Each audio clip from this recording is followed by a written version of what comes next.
অনলাইনে কিছু বিক্রি করার কথা ভাবছেন, মাথায় দুটো নামই ঘুরপাক খাচ্ছে, তাই না?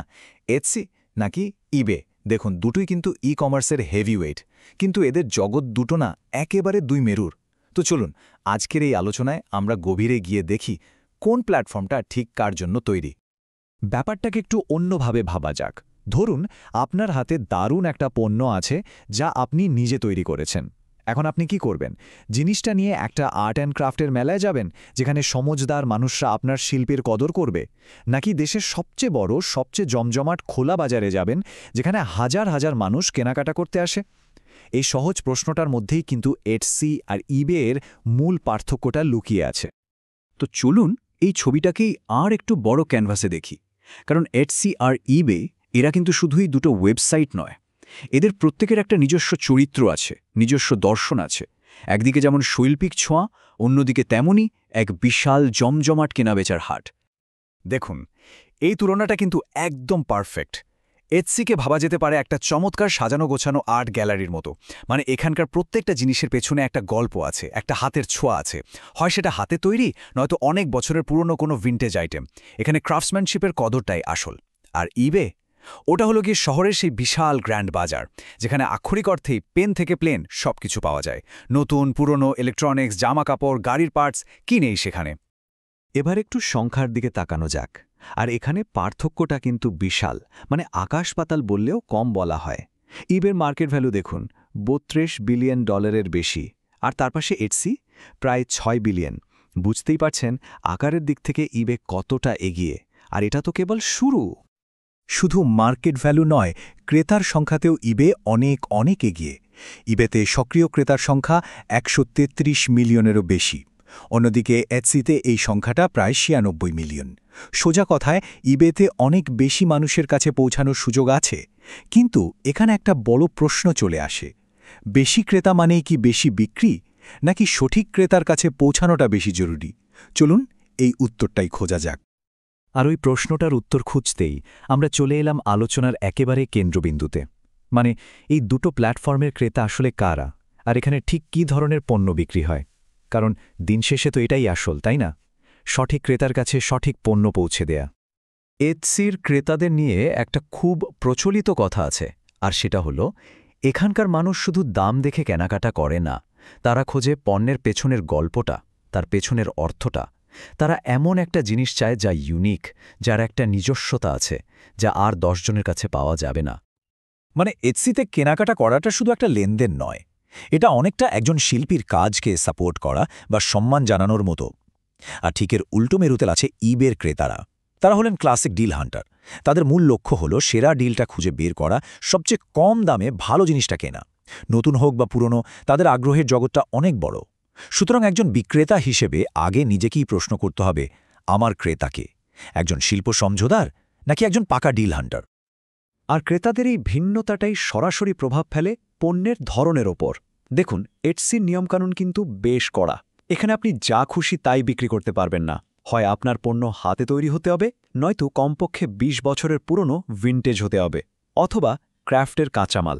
ব্যাস এইটুকুই। কিন্তু ইবে, আরে ওখানে তো কোনো বাউন্ডারিই নেই। নতুন মোবাইল ফোন থেকে শুরু করে পুরনো গাড়ির অ্যান্টিক পার্টস, সব কিছুর জন্য দরজা খোলা। আচ্ছা, অনেক তো দর্শন আর ক্রেতার ধরন নিয়ে কথা হলো। এবার আসল কথায় আসা যাক টাকা পয়সার হিসাবে। কারণ যে কোনো ব্যবসার মূল তো লাভ ক্ষতি, তাই না? আর এই হিসাবে সবচেয়ে বড় একটা ফ্যাক্টর হলো খরচ। তো চলুন এবার একটু কঠিন কিন্তু খুব জরুরি কিছু সংখ্যা নিয়ে আলোচনা করা যাক। দেখা যাক এটসি আর ইবে এর মধ্যে কোথায় দোকান খুললে পকেটে টানটা বেশি পড়বে।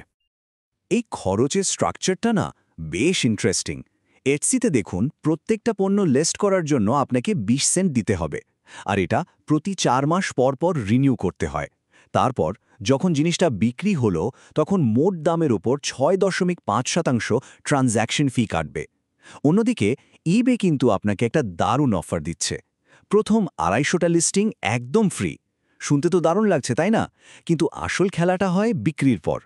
ইবের ফাইনাল ভ্যালু ফি প্রায় 13.25%, যা এটসির ফি এর প্রায় দ্বিগুণ। এখানেই আসল টুইস্ট। শুধু পার্সেন্টেজের হিসেবে অনেক সময় ব্যাপারটা গুলিয়ে যায়।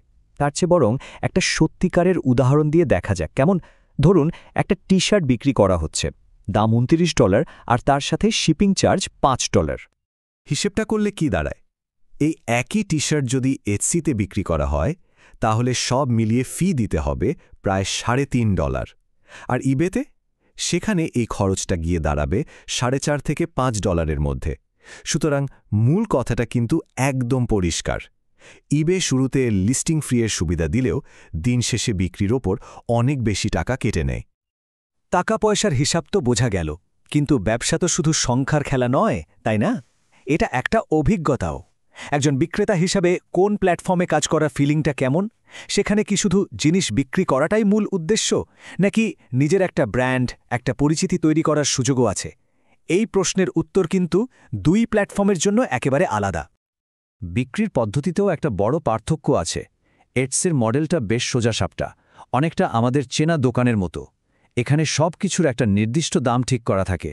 কিন্তু ইবের আসল আকর্ষণ বা বলা যায় তার সিগনেচার ফিচার হল নিলাম বা অকশন সিস্টেম। যদিও সেখানে ফিক্সড প্রাইসে বাই ইট নাও অপশনও থাকে, এই ফ্লেক্সিবিলিটিটাই ইবেকে একটা অন্য মাত্রা দেয়। আর এখান থেকেই আমরা সবচেয়ে বড় পার্থক্যটার দিকে এগোচ্ছি, ব্র্যান্ডিং। এটসি আসলে বিক্রেতাদের নিজেদের একটা ব্র্যান্ড তৈরি করার জন্য একটা অসাধারণ প্ল্যাটফর্ম। এখানে নিজের মতো করে দোকান সাজানো যায়, নিজস্ব লোগো ব্যবহার করা যায়, ক্রেতাদের সাথে সরাসরি কথা বলে একটা কমিউনিটি তৈরি করা যায়, মানে এখানে একটা পরিচিতি গড়ে তোলার সুযোগ আছে। কিন্তু ইবের ফোকাসটা পুরোপুরি লেনদেনের উপর, মানে ট্রানজ্যাকশন। সেখানে মূল লক্ষ্য হলো কত দ্রুত আর কত সহজে একটা জিনিস বিক্রি করা যায়। ব্র্যান্ড তৈরি করাটা সেখানে গৌণ।